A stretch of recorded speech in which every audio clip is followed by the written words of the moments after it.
Nice one. Okay. I think we're good to go. Obviously, thank you all for coming. You could have been anywhere, but you're here, which is amazing. Very shortly, as you've probably seen, this event is organized by Nomad Academy. So what we're all about is helping young professionals move into careers that actually matter to them. We do this via intense experiences, online learning, building communities. But instead of us talking about this, we thought it's way better to actually present you with some phenomenal role models who are all former corporate employees, if I'm correct. Yes, I am. That's amazing. And have now started their own companies that are all about working on things that actually matter to you, which is why we asked them here. So just for this evening, we'll start with some general questions. And from there, we can go over into Q&A. That's part one. And part two of the evening will be what we've called non-networking, because it's all about good conversation, actually building a community. So we try to approach that a little bit in a different way. That's it from me. I would like to invite the panelists to introduce themselves, because I think you can do that way better than I do. Hello, I'm Steph. I'm one of the co-founders of a company called Go Sweat. We actually work with corporate companies to help them give their employees a bit of a different fitness benefit. So we connect them with things like yoga, boxing, spa passes, horse riding, diving, ice climbing, naked yoga, that's your thing. Just something a bit different than the standard gym. Hey, hello guys, I'm Jolie, and my startup is called Soloco. So it's an online travel platform for solo female travelers, and what we do is we create micro spontaneous meetups and also get them to do some more meaningful experiences, community-led and sustainable, things like that. And I used to come from a corporate background, so very traditional Chinese family, parents are both doctors. They believe this, kind of like you have a linear kind of like approach of going just go to university, get a job, get married, have kids. That's your life. That's very kind of like that kind of thing. And I kind of like it's not that I didn't like it, but I kind of like we will talk about it more. And I basically quit my job about 4 years ago and went through a couple of different things. And that's me. But I think we'll talk about more. Thank you. Hi guys, my name is Benjamin. I'm French. I started my career in investment banking, and I didn't stay there very long. After 6 months, I realized I wanted to do something else, but I still stayed another 18 months. Is it working properly? Yeah. Is that okay? Is the angle? Should I keep it like this? I'm not used to this kind of thing. And then I left to start working with people, doing all sorts of coaching, advising, a bit of therapy as well, but I didn't do that for very long. And initially started my own practice as a self-employed person, so it wasn't really, I never considered myself a founder of anything because I was more like just self-employed.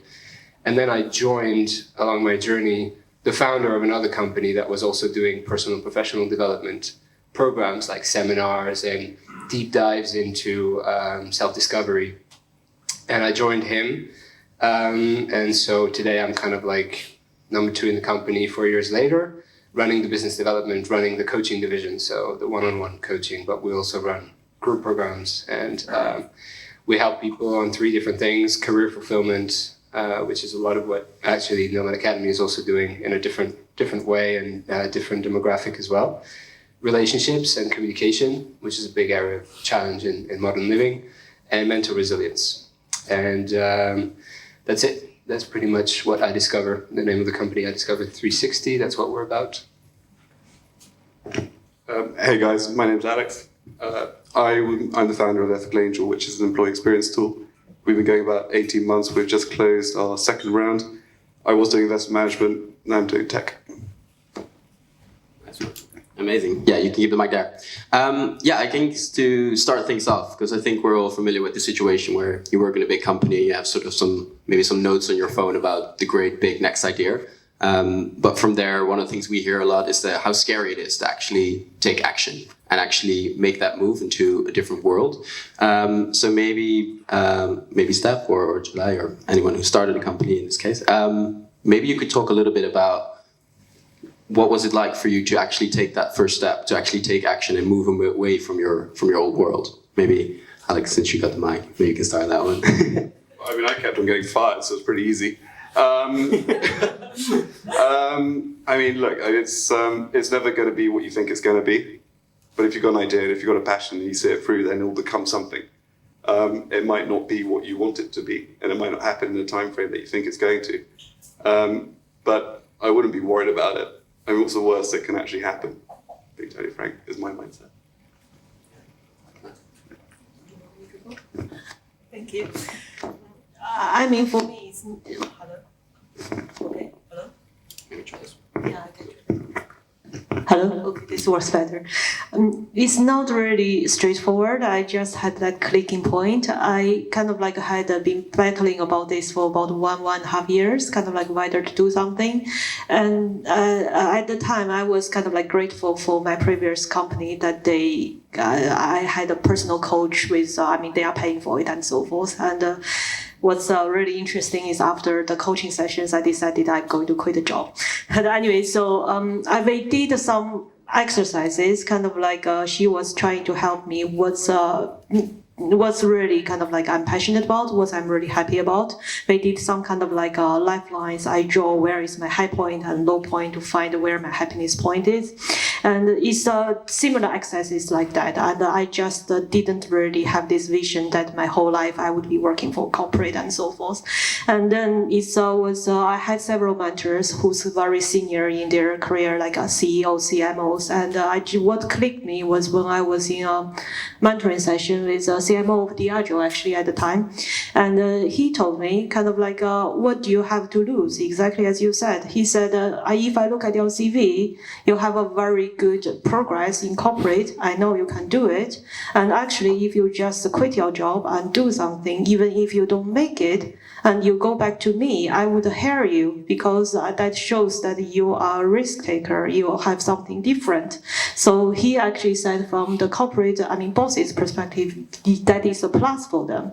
And also at the time, I was kind of like not yet 30 and I felt I had no kids, kind of like I don't have that much responsibility. Is that kind of thing, if you don't do it now, I would never do it. That's kind of like why I decided to quit. I don't think I mentioned. Is this working? I don't think I mentioned before, but I was I worked at Audi as an area manager, so I joined their graduate scheme, which is a bit notorious for firing people pretty quickly. And I'd been there for about 2 years, and so you really, there's 3,000 people that applied, 17 people got the job, and there was 2 people after 6 months. So they really do get rid of you quickly. But it was a really great learning curve, and I was there for 2 years and remember thinking like, actually I've gone through all these hoops and I don't want to do this anymore. And so when I kind of was coming up with the idea of Go Sweat, and I went in to hand in my notice to my ops director, and he said, do you know, I've never had anyone handing their notice. I don't know what to do. So I think mine was kind of a bit the opposite. I was very young and very naive, and I thought there was a problem, and I just thought I could tackle it. So I guess it's the same really, that what is the worst that can happen? Or maybe not even thinking what's the worst that can happen, what's the best that can happen? And I'm a really big believer in faith, like not necessarily like religious faith, but like faith in like the people that you build around you, and even in yourself. And so, yeah, what's the best that can happen with the idea that you've got in your mind? I'm just curious, how many here are currently in a corporate career? And the others are in startups? Between corporate and startups, so you're nowhere. Awesome. I would describe myself as being nowhere. I'm kidding. You're here. Okay, but just to have a view of like half or so. The only thing I would say about this, I had zero idea I would end up where I am now when I started thinking about what else I want to do. Sure, I knew I wanted to help people, work with people psychologically, but in terms of the current company I'm in, and the current people I work with, and Helen I work with over there just arrived, I didn't know any of them 6 years ago. Like most people in my life that are now very, very close to me, I didn't know anyone 6 years ago. So for me, the from idea to action is more like in Matrix, follow the white rabbit. It's like there's something that emerges, like a desire or a hunch or just a discomfort or a frustration of where you are now. And then it's just more like keep following the thread and see where it goes, because it's just a series of actions that don't make sense when you start. They only make sense like much later on. Yeah, that makes sense. That's amazing. So taking action, finding a mentor, you definitely mentioned that. And what's the best thing that can happen? I really like that. So since you've made that transition into more of an entrepreneurial world, like what are the things you've potentially lost and what are the main things you've gained from that experience? Very quickly, you do lose certain things. You lose a lot of support that you take for granted, like IT and finance and all sorts of things are done for you in the corporate world that don't exist in the startup world. So yes, they can be heavy processes, but actually they're so useful. And you just realize it when you don't have them anymore and you're like, fuck, no, this is really challenging to do. So you lose a lot of that. You lose a sense of identity, some kind of pride or prestige or status associated with an easy career to talk about, right, with people. Much easier to say, I'm a banker, I'm a lawyer, regardless of the expectations of people, than to try to explain what is it that you're doing when nobody really understands your product or your service. So you lose that. You lose financial. Well, I lost some financial security and stability, and therefore some lifestyle that I had before. So that's all like realities, right? And of course, I want to make it work, and I want to make a lot of money in the future because I desire to go back to the same level. But it's going to take like a large number of years before I get there. What I gained, a lot more autonomy, a lot more meaning in my everyday life. Like the type of service that I provide is something that's very dear to me, and I really love doing it. So of course my life is way more fulfilling now. But I think it would be naive to use the word you mentioned to not be aware of the things you're going to lose if you choose to engage in a different path. Sleep. Okay, you're going to lose sleep. You're going to look like this all the time. You lose your tribe that you have at work, your colleagues that you come in and talk about the rugby with, especially if you become a CEO, and especially if your team grows very quickly. Your relationship with the people around you has to change, and you have to recognize that. So those are two main things, I suppose, that you lose. In terms of the things that you gain, I think it's learning, and I suppose to some extent belief in yourself. And it kind of depends on the speed that you want to go at, and what it is that you're doing, and how many different things you need to become an expert in. Because if you go into that meeting with a VC, if you go into that meeting with a business who's looking to procure your product, if you're going to hire the next batch of people, or you're talking through legals, you need to know at least an element of what it is that you're talking about. So you do learn a huge lot, so you become an expert in a lot of different things. And I think that can surprise you a lot if you're up for it. So yeah, I suppose that's the quid pro quo. Well, I resonate with most of the guys said what they lose, and personally for me, it's also my relationship also struggles kind of like on the side, because we used to have the same rhythm, kind of like we both work for corporate, we can just have the evenings to ourselves and the weekend and so forth.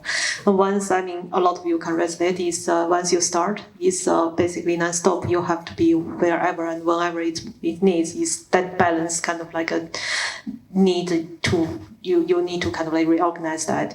And what gains? Personally for me, I'm horrible. I'm not a very organized person. And when I was working for corporate, everything was organized for me. It's kind of like, you have structure. You have to go to work personally. What I struggled when I first started is, I'm my own boss. I have no structure. But I have, I think, gradually learned how to manage myself. I think that's probably one of my biggest learnings. I think the main thing that I lost was that feeling of what if, because I was doing it. There's not really many chances when, if I'm thinking, what if we did it that way, that we don't test it or do it. So I think that was probably the main thing that I gave up, which was nice, because nobody likes to have that doubt in the mind. Things I gained, probably a bit of an addiction to Red Bull, if I'm being honest. I am actually very lucky. I've got two co-founders, very close to them both, but one of them I've been in a relationship with the last 7 years, and so I guess really on the flip side, like it's quite nice being able to work with him every day, although it's also a real pain in the ass sometimes. I've also gained a dog, so the week I found bought the domain for Go Sweat. I also went and chose a puppy. He's here.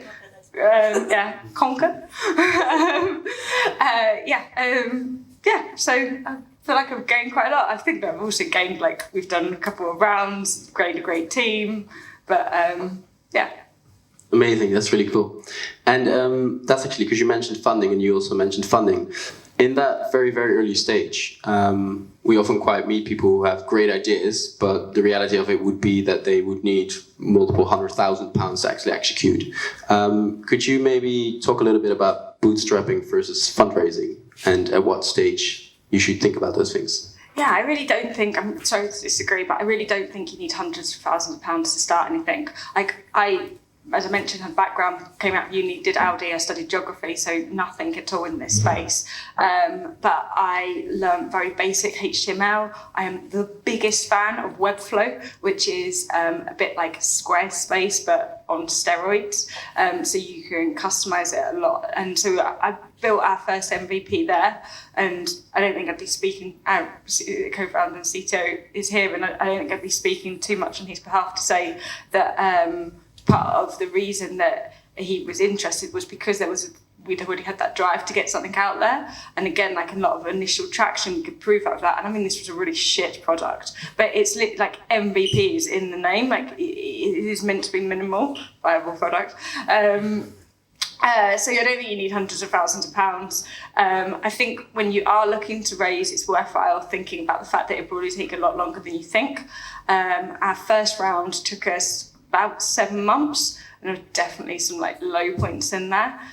We've just closed our most recent round yesterday. It's not all in the bank, but that's probably I'm just high on like alcohol, like everything like that. Tiredness, sleep deprivation.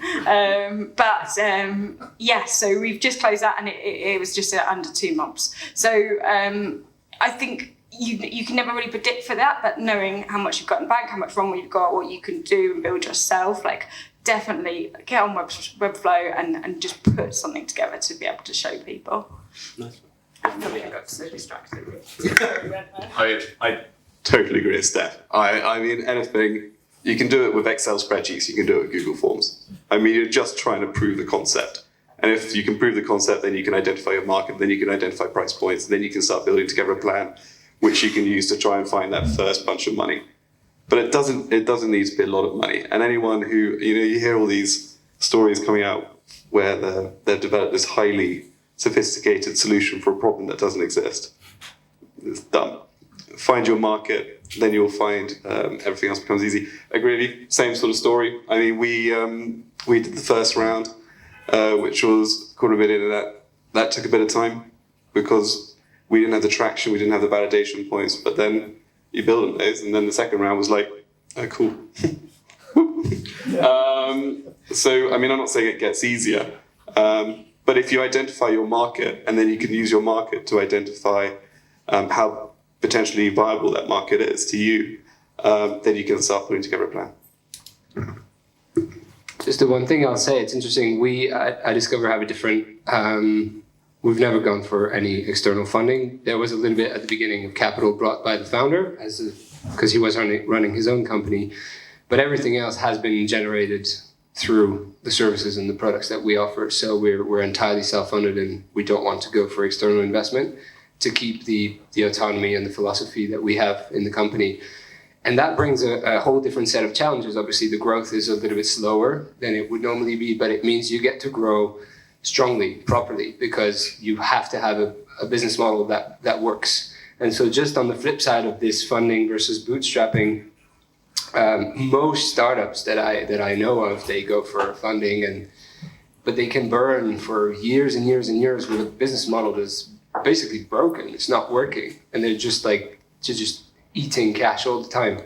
And so, yes, you can get a bit of funding from friends and family, you know, to get started, £25,000, whatever.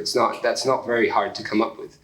But too often, it's almost, we see like people in startups making almost excuses and blaming the fact that they're not getting enough the money that they need for their great idea to come to fruition. And it's like, well, maybe the idea is not that great, or the business model behind it is not that good, because you need all of this cash to make it become real, and it's a bit like unrealistic.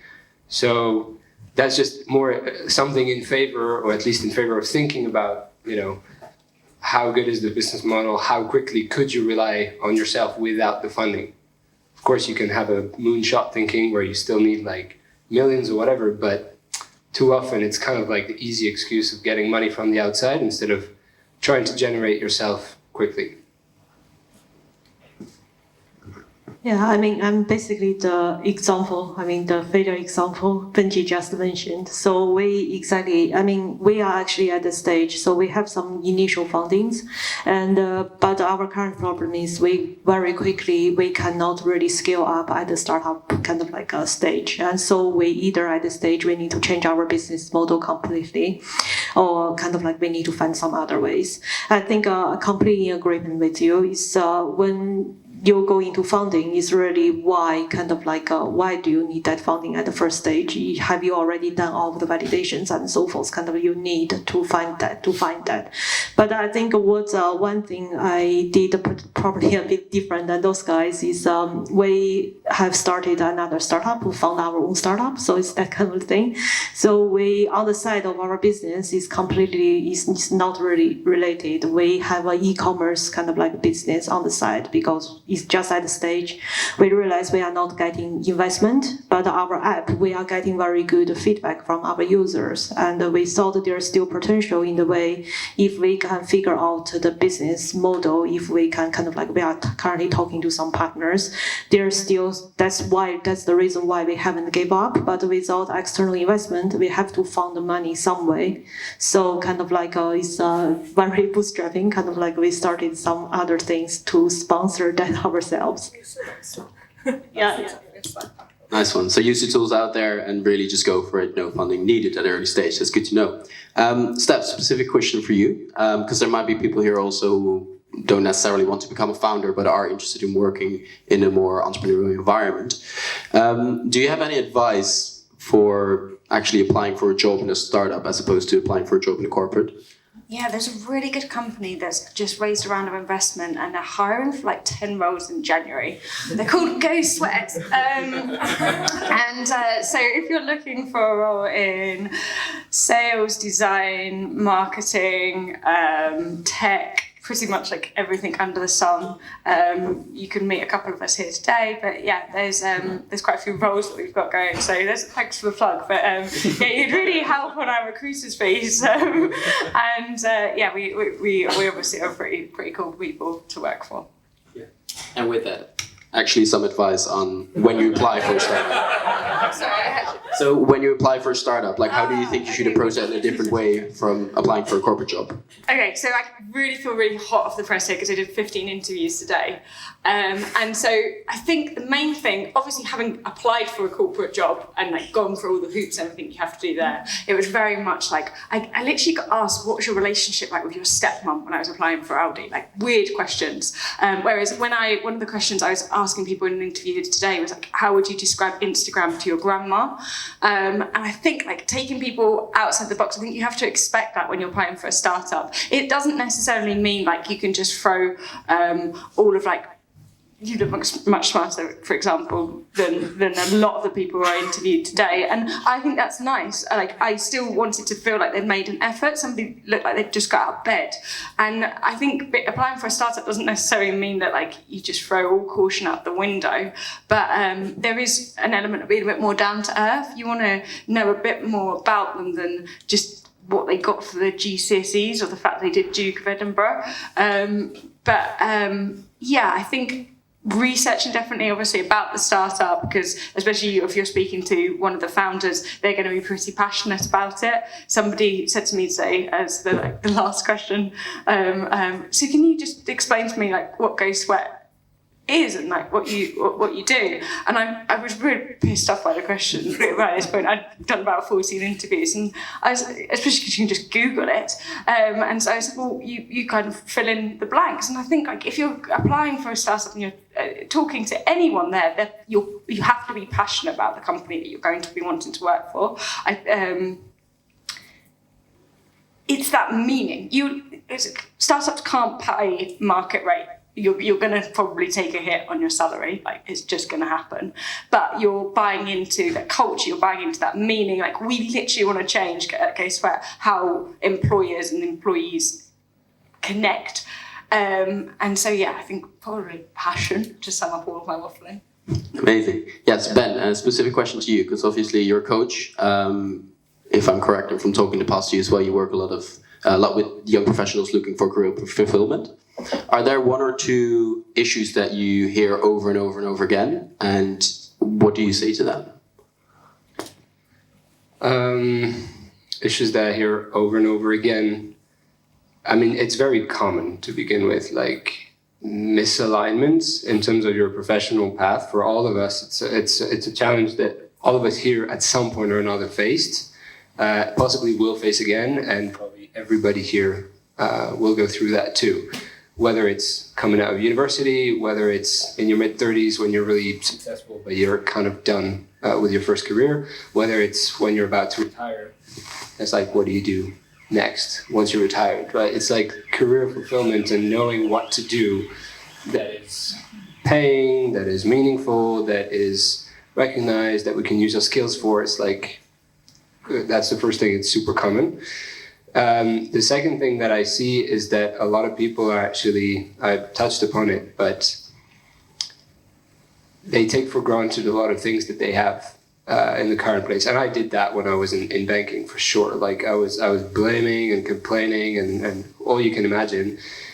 And I never regretted my decision. I'm very grateful for everything I did, but I realized that I was just a bit immature about the way I considered, fuck this, I'm going to go do something else. And it served me at the time, but looking back, I'm like, there's a lot of people that are challenged in their professional role, and we can help them first, like, calm down and really take stock of what's going on, how are they learning, what kind of mentors they have around, what's great about the current situation, because that's a much more productive place to then think about the next step instead of just throwing everything out the window and having a blank page and think that that's the better way.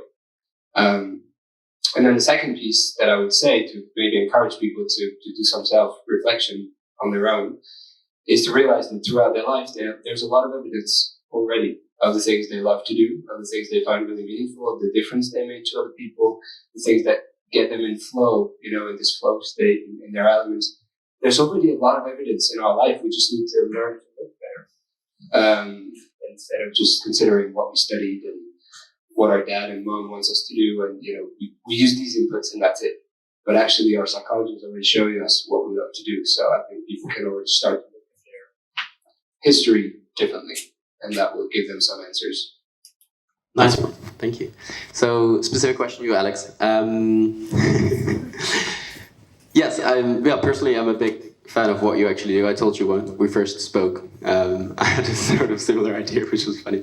My question to you is, what have you noticed that actually works when trying to convince your boss that you should be given the opportunity to work on things that you're actually super passionate about outside of your normal job?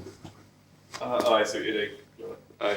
So we do employee experiences, so our technology matches the interests and skills of individual people with things that they can go off and do, whether it's learning and development or social impact for opportunities all around the world. And as he was saying, one of our challenges is going into a business, not only encouraging them to take the loaded cost of giving their people time off to go off and do stuff which is extracurricular, but also to pay for it as well. For us, it's just data. It's reverse engineering the problem. So a business will pay for stuff, if this is just our model, but a business will pay for stuff if they can see the benefit So then you've just got to work out what the benefit needs to be in order for the business to approve it. And then you reverse engineer the problem into a user experience which makes stuff happen. Does that answer it? Sorry, I was so zoned out. Yeah, no, it's great. Yes, Jalai, for you specifically, because obviously your product So Local is also about community, partnering up with other women and intense experiences. Like, why do you believe that is important? Because we do a lot of intense experiences, but do you have sort of an idea about why people should embark on experiences like that?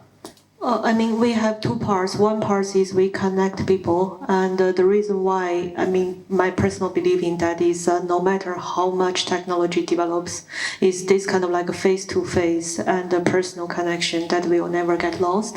And with our kind of like a connection part, what we are trying to do is use the technology to actually drive people into the real world, kind of like meetings spontaneously.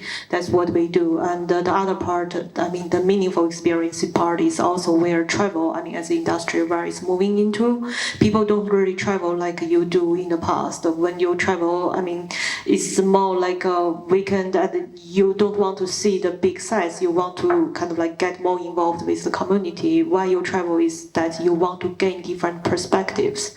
And that's kind of like, that is from the traveler's perspective. And from the city's perspective, there's also a big problem with the travelers coming in and destroying their ecosystem. So these two parts very much needs to be matched, and we are basically currently focusing on matching that. Nice one, perfect. Okay, last question from me, and then we're going to open up to the crowd. Actually, to all of you. What was I saying?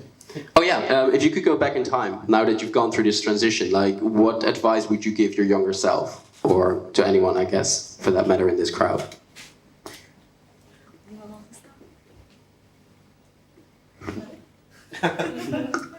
Eating so much cake. My advice to, I think, anyone is kind of like the fact that we've got four of us up here. People like to share information and knowledge and experience and advice.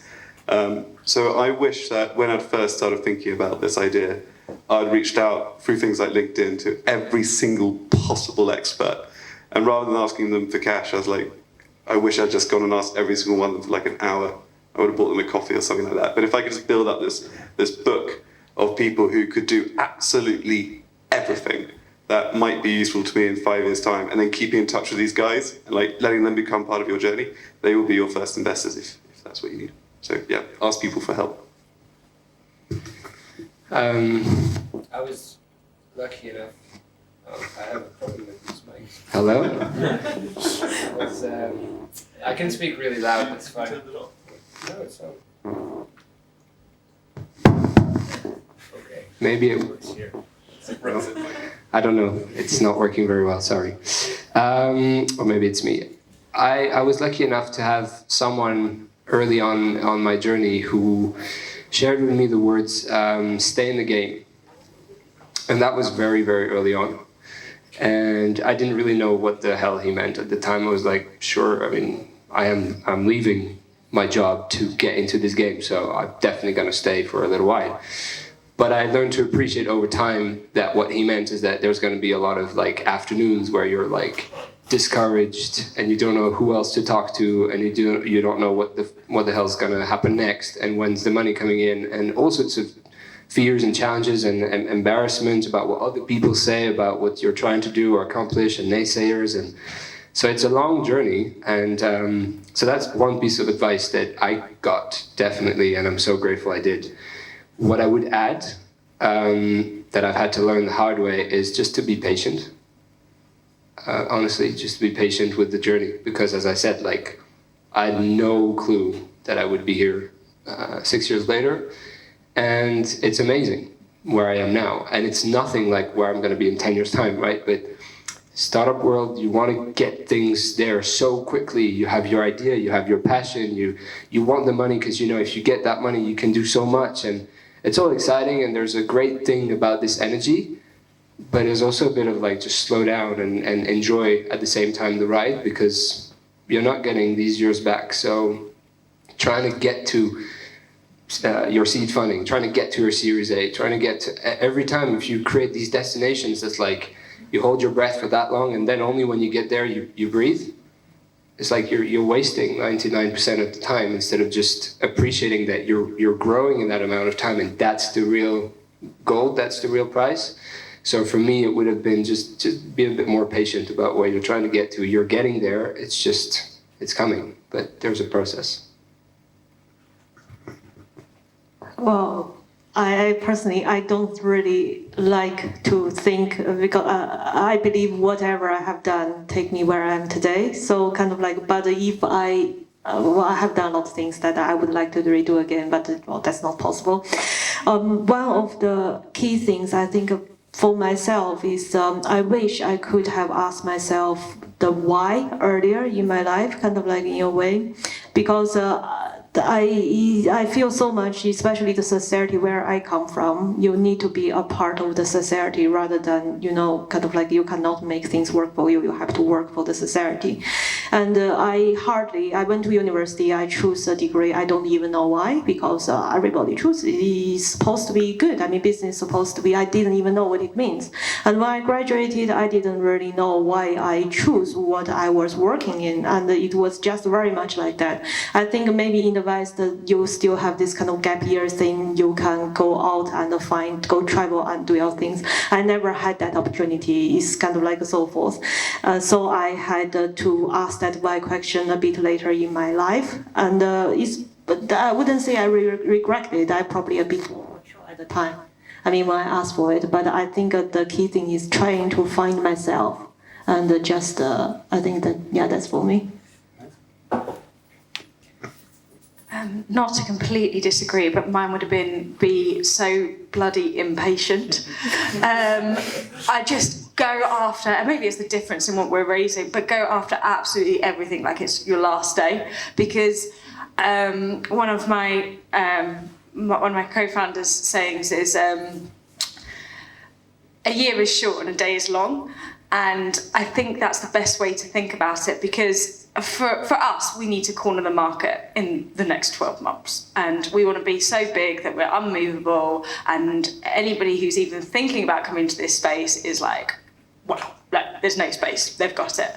And you can't do that really by being patient. You can't do that without raising money, and you can't do that without thinking that tomorrow somebody's going to come and try and eat you up.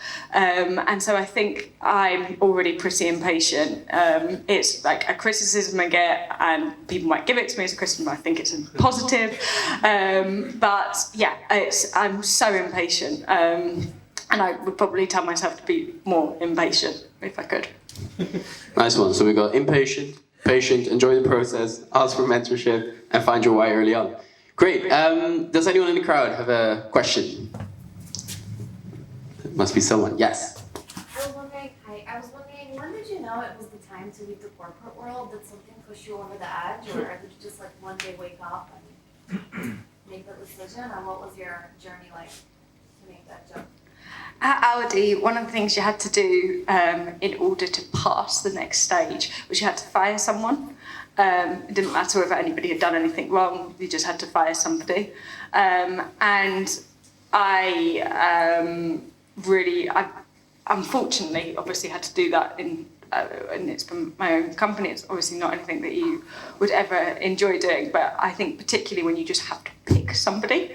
And so I really remember, and it was really awful, this person, and he was an old gentleman who moved over from Turkey where he'd been like living for 10 years. And he'd only been at Audi for a little while, and he was working as a store assistant, and he didn't want to shave off his moustache, and you can't have any facial hair when you're working with the food. And so we'd been having this ongoing conversation, and he wasn't improving in other elements. And I remember on the day that I decided that this was the person that I was going to fire, he'd come in and he'd shaved completely. And I still had to go through with it, and it was really horrible, and I really obviously didn't enjoy it, and especially as this person, I think like the shaving of the face just represented it even more. And I remember thinking then, like, I've learned a way that a company that has done incredibly well, if you know anything about Audi's background, like, kudos to how they've built it up. and everything runs on being efficient, which is useful to know now. But yeah, I've basically learned how to do it their way, and I think there is another way. And I think if there were companies that are working like this, and this is how they are treating their employees, then actually there's a better way that you can teach them. So for me, that was my eye-opener. I mean, for me, it was, I actually didn't want to take that big risk. I went to my boss and I asked whether I can have a sabbatical, kind of like, because when I had this idea of quitting, I didn't exactly like those guys. I didn't know exactly what I want to do. I just know that I want to go somewhere else. I want to maybe travel to find something else. And because we were working on the Windows campaign at the time, kind of Windows 10 launch, and he didn't, I mean, the big boss didn't grant me. And I was managed kind of like to basically finish the project. And I'm like, I really need to do this. I finished the project and then I left. It was, so I don't know. I think if you have some other ways, and if you were not sure, take a sabbatical, kind of like ask for something. Some of my friends, they actually ask their boss whether they can go part-time, that they have more time. So I think there's options. Is if you are really want to do it, just talk to your boss and see whether you can find some alternatives. Yeah, you will get every different story anyway under the sun. Some people who knew from day one and left on day two, and some people who stayed 15 years and then they got fired, or there's everything. I think if you ask the question, you already know that at some point you want to go. The question is just how quickly do you do it? And again, for some people, it's like, it works for their drivers, it works for their values, they don't have responsibilities or whatever, so they can just like quit and let's see, right? Tomorrow morning I wake up and I'll do something else and I don't have, there's no risk. For other people, it's like you're gonna create like a decent plan because of different things you value, different things that matter to you in your life. That's the smarter, wiser way to do it. For this specific person, it might take 6 months or 2 years or, so I think it's not so much that you will wake up one morning or something will happen inevitably in the company that will make you go over the edge, but it's more over a number of days of accumulated frustration and accumulated discomfort of like, this is not where I want to be, or there is something else there that I really aspire to do. And you start to develop that awareness that you're just, okay, at some point I got to do something about it instead of just staying here. And then knowing yourself enough to be wise in the way you structured that transition. Do you need to phase out and phase in? Do you need to transform your role, or do you need to stop and start something new? There's the 3 ways basically, and it's different for everybody. So, but I think to some degree, it's almost like if I was to use my example in this case, the point of discomfort has to be big enough. For me, it was so frustrating. I felt I was wasting my life, that it was just an evidence. It still took 18 months for me to leave because I retrained. I was using the money to buy courses, to train myself in NLP, coaching, hypnotherapy, all sorts of things. I was like bulimic I was getting the meaning elsewhere, but my job was helping me because it was funding this quest of like meeting people, finding mentors, discovering what exists out there, because I'm in the bubble of Canary Wharf. I have no idea what even startup world is about. So that's what I'm saying. It doesn't have to be one day to the next. But if you know there's something that's calling you, just start the process. Start slowly by going to events and do more of that. Talk to people, and it will happen in the time that it's supposed to happen for you. You've already quit. It's just when. You've already done it. The reason you're here, you're spending time listening to us, is because you've already made that decision. My particular one was because I hired 2 people, and I probably should have been there to explain what my idea was on the first day that they turned up. So there's that. Nice one. Anyone else with a question? No? Go on. I have a Yes. question. When you kind of decided to leave the corporate world behind, did the people in your kind of support networks, friends and family, did they support that decision, or were they kind of surprised you were making that choice to leave a kind of respectable career behind?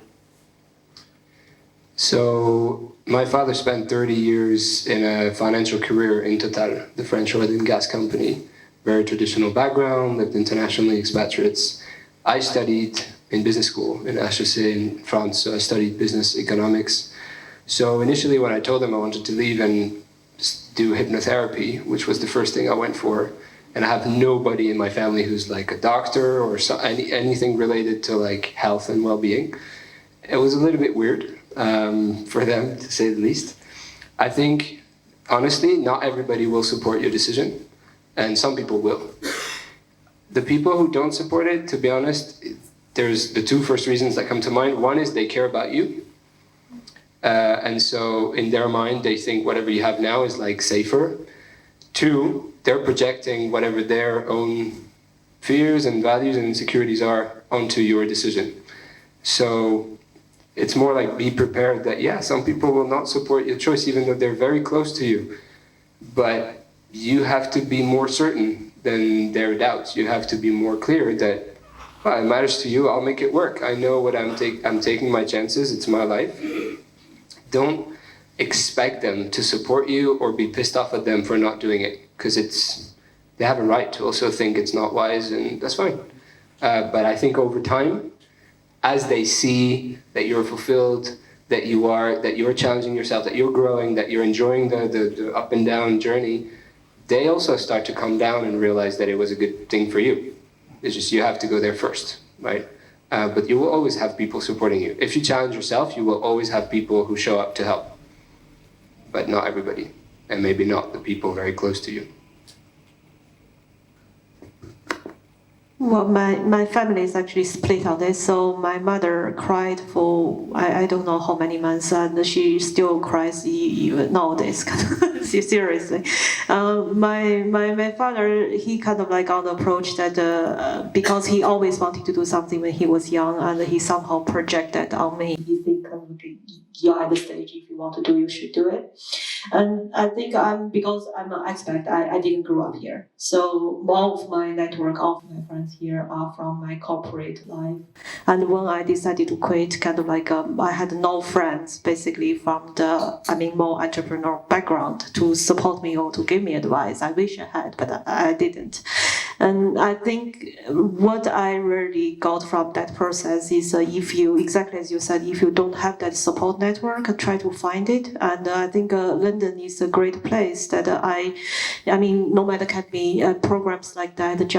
I just felt so lonely, and I just really at the first month I just went to every opportunity when there is a meetup and so forth. I try to meet those people, and I think the same kind of like nowadays on my network, I still have some close friends from my previous corporate job. But if I look around, most of my closest friends are from my kind of like after I quit my job with a similar mindset. I may have mentioned that I'm pretty impatient, and I handed in my notice before I told anyone else. So by that point, it was almost a bit too late. I think I'm incredibly lucky that I'm surrounded by people who are like cheerleaders for me. Maybe that's because I've got selective hearing, and I only actually listen to what they're saying that goes with what I think. But yeah, it's your decision, it's your life. Going back to like the biggest thing that would bug me is that feeling of like, what if? Ultimately, they're going to support you because really the people who support you care about love you. And yeah, they'll either come along with the journey or you'll drag them.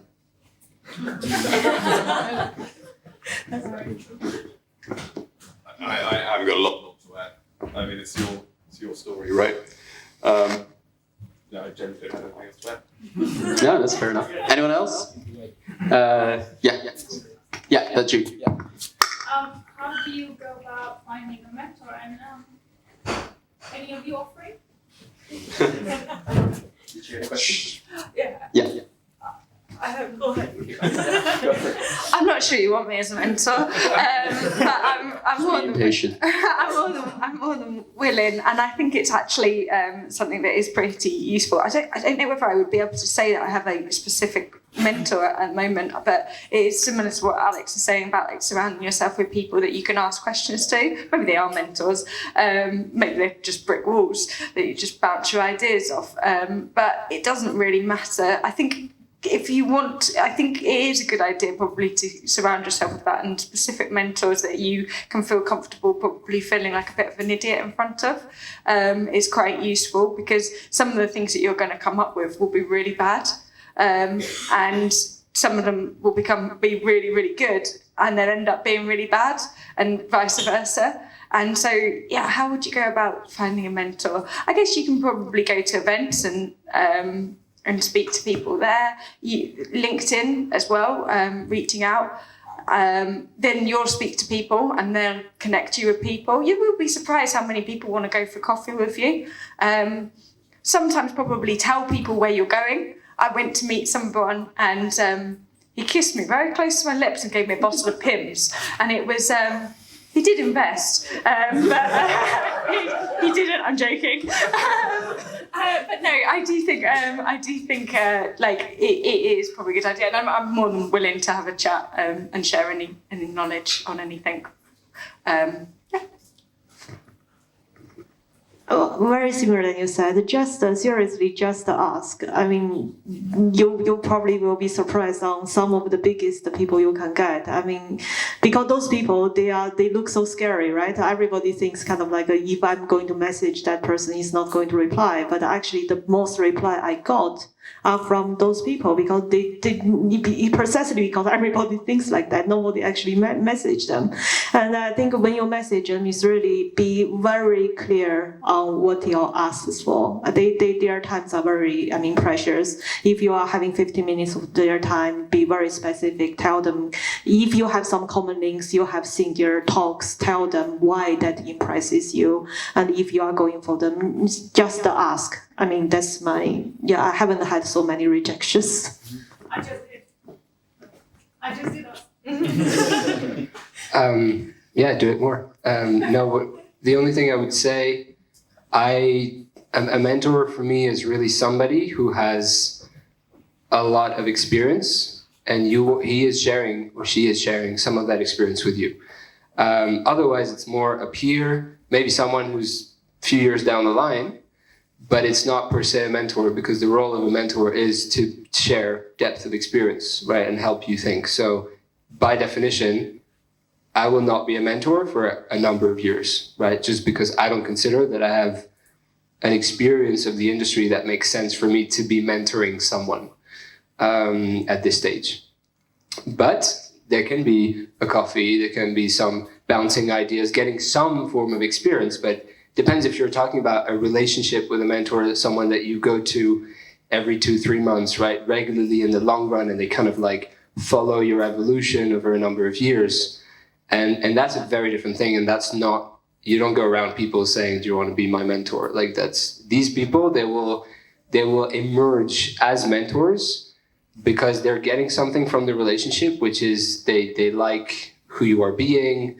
They can see that they can help you in a way, but as Jolie said, the way you interact with them has to be very specific questions, showing that you've already done some work and you're stuck on one specific thing, but you've already tried stuff, right? If it's a lot of the time people look for mentors, but they think, oh, who's going to be a wise person who's going to sit with me every 2 weeks?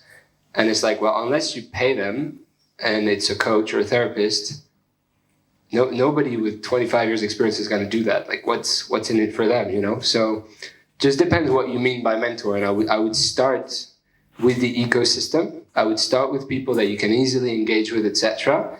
And then make a list of maybe 5-10 people you would love to speak to. People you can see on LinkedIn or in the industry you're going into, and you're like, if I could sit down with Oprah, if I could sit down with, just like people you really, really would love to speak with, and then ask yourself, how can I find a way to reach out to them? These can be the golden mentors that you end up, but it might take you 2 years to create them as mentors, right? It's not necessarily that you're going to start a contract right away. What do you do? I just have an idea, so I do have to build on it, yes. What's the idea? This is around sustainable packaging. Okay. Well, then I kind of agree with what these guys are doing. There's loads of sustainable packaging solutions out there. It's not to say that your idea doesn't have a market, but those are the people you go and have a coffee with. I think it's really as easy as that. So cute. We got a little dog joining. You have a question? No? Okay, yeah, you had another question as well, right? I was just want to ask, how do you know that the idea is the one? And how this fulfillment that you're looking to take out, that you're not getting in the corporate world, how do you know that this idea will be out? How do you measure that?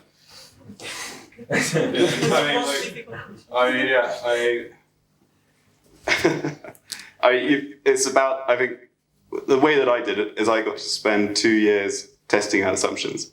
So, you go around, you ask people, would you pay for this? Would you pay for this? Would you pay for this? You don't ask people if it's a good idea. I mean, that means nothing. There's loads of good ideas. But it's whether or not someone would actually put money behind it. And as soon as you get to that, then you know that there's a market. Now, how that market then takes you on a journey and how your eventual product ends up is likely to be totally and utterly different from where you started. But the great joy about working in a startup, I mean, all we do, I mean, the whole point of running a startup is you solve problems. And that's literally what you do. So a business will come back to you and they're like, I don't like this, but I'd love you guys to do this. And then you're like, then you go to the next business, you go, by the way, we do this. And like, oh shit, that's great. That's awesome. So I don't think you ever think you have the right idea. I think, as the guys have been saying, you have a niche where you just can't do anything else. On a slightly different note, because we work with I am in a startup, but we also work with a lot of founders, business owners, entrepreneurs all the time on our programs. And so to count, yes, you do solve problem all day, but everybody is in it for a different reason. Not all founders are the same. Like that's just misunderstanding the deep drivers of every person. And so I think it's more important first to know what you're in it for, you individually, because that will help you keep navigating your journey in a way that can remain fulfilling. For a lot of people, entrepreneurship and starting your own thing and doing your own thing is kind of a status thing. It's like, it's trendy now. Everybody wants to start their own thing. And it's like, well, there's 200 of your idea already in existence. What's so different about what you're doing? And then if they were confronted with that, a lot of them, there's zero value add. So it might sound a bit harsh, but the truth is the entrepreneurship, and you don't have to be a founder, you can be a joining early stage or whatever, but it's really more the attitude, as Alex is saying, like around problem solving, around initiative, around challenging yourself every day, knowing you don't have certainty about what it's going to be like, knowing that there's lots of roles that don't exist, and so everybody has to kind of chip in a little bit. And if you have that attitude beforehand, I'm like, no matter the idea, it can be fulfilling, right? And to be honest, probably the idea you have is not the idea you're going to end up with, because again, every founder I've worked with, or we've worked with, and we've seen hundreds, they pivot all the time. Like you have to change your idea, because what you come up with in your bedroom or your garage is not what the market is wanting, or if it is, it's not what the VCs are ready to fund, or if it's just like, so there's so many iterations that are going to happen that inevitably your idea is going to change. So if you want to start giving yourself a good advice, is probably to think that whatever your idea is now is not the final bit. Maybe it's close, maybe it's a variation of it, but it's going to change anyway. So as long as you're ready for that, and you will find fulfillment in the attitude of being an entrepreneur rather than the status of like, oh, I'm founder and CEO, which a lot of people love to say, but it's like empty. Then I think you're fine for the ride. But that's what I hope that helps. Yeah. Yeah, that's $1 million question. Basically, if anybody can answer that, I think you can start your own business to just do that too. Do advise startup founders. That's most startups to do is product market fit. That's kind of like how you validate your idea. How do you know that whether it fits? But I very much agree with Benji. I mean, I started my personal drive to in a startup is not because of a specific idea. And honestly, even if this doesn't work, I wouldn't consider to go back to corporate. I just very much enjoy this experience of finding problems, creating your own team. I mean, this is my personality. Although I may not make that much money, kind of like as I do in corporate yet, hopefully. And I still, this is just I personally enjoy doing. And I think it's really what you personally feel. And another thing is also I found what I have learned from my own startup journey, I would never have got it from corporate. I mean, no matter how many years I would stay in corporate, those things I would never get. So that's basically my personal reason why I would still decide to stay. I think just really to echo what everyone said, like your idea probably isn't the one, you're probably the one. And if you're going to be able to see it through, you'll see it through and you'll bring on people onto the journey, whether they're your co-founders or their team, and it will all change. I think the idea really is, you might have it might have some traction, but it's really whether like you're the one that's going to be able to see it through. Nice one. Your idea is great, sorry. Awesome. Nice one. Okay, last question. Is there anyone still? Yeah, go for it. Is there anything that you like overlooked or perhaps like neglected when you first like started your business? Is there something that you like never really considered, whether that was like your accounts? You're like, oh yeah, at some point, and then you came around and you're like, oh shit, I really should have thought about that sooner. So many things. I just was like, have I paid anyone? Yeah, like everything like that. And then you'll start doing a process and you'll get like halfway through a process and be like, this is a really bad way of doing this. I've just made my life so much like harder. That's really not very helpful answer. Yeah, you're probably going to think of things like that all of the time. But I think you're going to do that. It's literally not like a corporate where there's processes for everything. You're working those processes out. We have like literally hundreds of bookings a week, and I pay our sports providers from an Excel that has that is the way that we do that, and it's just because that is quicker at the moment to have that like awkward process than it is. It doesn't cost as much of my time to be worth our tech's time to implement that, and so there's always going to be things like that, and it's going to be a bit messy, and I'm sure at some point like we might look at that and change it, but yeah, you're always going to have things like that where it is really messy, but mess is good. And we are actually a social impact business. I think most of us are, and I think when you are in the social impact startup space, many people talk about the impact, talk about the difference that we are going to make. I mean, of course, that's important. But what a very hard lesson that I have learned is you, as a business, you need to make money. If you are not making money, no matter how big vision you have, you are not really a business. And for us, because we didn't have that clear business model to start with, and we changed so many times, that's why we are hitting the wall. At the very later on the stage. So my advice is, you are a startup, is probably maybe 5, 10, not even 5, maybe earlier years ago, you may get a brilliant idea, you may get funding and so forth, but it doesn't work like that anymore. I mean, most of the fundings they give you, you must already demonstrated your product market fit, you must already have traction. So, and most importantly, I think have that business model and starting to think how you would generate profit, how you would generate money at a very early on at the stage.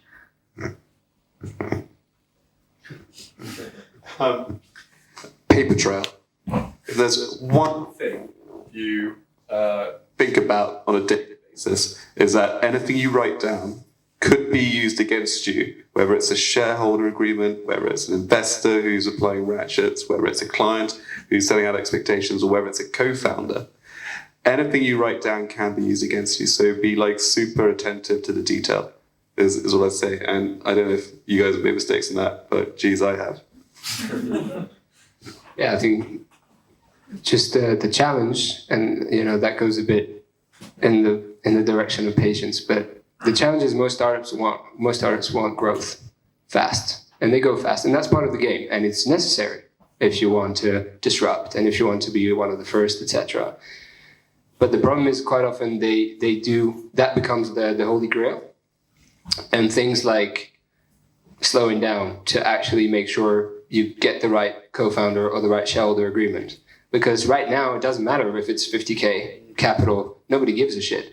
But when it's 5 million later on, and then you go through a messy divorce, that's really, it bites you then. And there's nothing you can do because you're stuck with something you signed 5 years ago because you were not aware of what you were doing. So there are certain things that it's so wise to slow down certain aspects initially, like legal stuff, just because, of course, it's a balance, and you'll have to also speed up. So a lot of things will fall between the cracks and will have to be repaired later on. But some things it's impossible to repair when you have 1,000 people in the company. If you grew super fast, and we know companies like this, you all know them. You grew super fast, you're worldwide famous, but your culture is completely destroyed. You can't change it. Now you're stuck because you have too many people and too much stuff that is not movable. So I'm like, yeah, if that's the game you want to play, that's fine. But then just know that's the game you're playing, right? You want to be first, awesome. But you're going to have big problems down the line that are going to be very hard to change. So it's just slowing down on important aspects, and that you can ask founders who have missed some of these things in the past, and that they'll tell you exactly that you do now. Then just slow down enough at the beginning. Take it seriously. When it's small numbers, we're all like, oh, it's fun. We're friends. We're getting into the adventure. We're co-founders. It's awesome. And then 3 years down the line, there's an internal war for different reasons, board, VCs, whatever. And then it's really hard. Sorry, I feel like I should just add to that. Like, I agree. Like, there are things that you should take your time on. They don't necessarily need to move slowly, but like, I do think legals is one where it is worthwhile. Like, our legal costs for our most recent round of investment pretty extortionate, but there are things that it's worth doing properly. Again, it doesn't have to be slowly. We ended up paying more because we wanted it done quickly. You do need to do things like that properly. Amazing. Well, thank you so much. That was it for this part of the evening. So can I have a massive applause for our panelists?